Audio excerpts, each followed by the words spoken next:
आजकालच्या तकलादू नात्यांच्या गर्दीत स्वतःच्या स्वार्थापेक्षा एकमेकांची स्वप्न मोठी मानणारं नातं क्वचितच पाहायला मिळतं ना.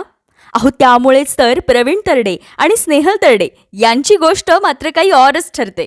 प्रवीण तरडे स्वप्नांच्या मागे धावत होते, पण त्यांची पत्नी आणि स्वतः एक हरुन्नरी कलाकार असणारी स्नेहल तरडे शांतपणे त्या स्वप्नांना आधार देत होती.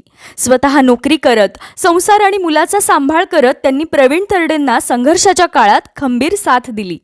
आज यश मिळाल्यावर प्रवीण तरडे देखील ती साथ विसरले नाहीत बरं का. तर बायकोला रोमॅन्टिक गिफ्ट्स देण्यापेक्षा त्यांनी तिच्या त्यागाचा आणि स्वप्नांचा सन्मान करत देऊळ बंद 2 या चित्रपटामध्ये मुख्य नायिकेची भूमिका दिली. कारण खरं प्रेम हे फक्त हातात हात धरण्यात नसतं, तर कठीण काळात एकमेकांच्या स्वप्नांना पाठिंबा देण्यात असतं. आणि ज्या नात्यात मीपेक्षा आपणला जास्त महत्त्व असतं, तीच नाती काळाच्या प्रत्येक वादळानंतरही अभिमानाने उभी राहतात. मराठी चित्रपटसृष्टीतली ही खतरनाक लव्ह स्टोरी तुम्हाला आवडली ना? कमेंट करून नक्की सांगा.